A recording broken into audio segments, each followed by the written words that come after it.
ሰውነቴ ይንቀጠቀጣል ከፍተኛ የድካም ስሜት ይሰማኛል ሽንትሽ ውስጥ ፕሮቲን ወደ ውጭ እየወጣ ነው በከፍተኛ ሁኔታና ሌላ መድኃኒት መውሰድ አለብሽ ብለውኝ ጋልባስሜት በመወስድበት ሰዓት ከፍተኛ ድካሞች ይሰማኝ ነበር መድኃኒት ወስጄም ድካም ይሰማኛል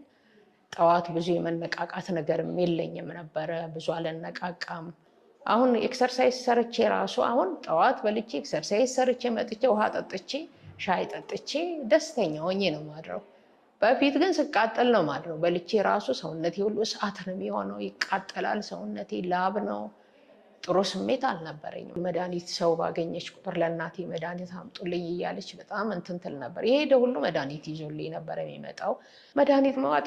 በጣም ከባድ ነው በጣም ያስጠላል ያው ጋልባስሜት ማለት እኮ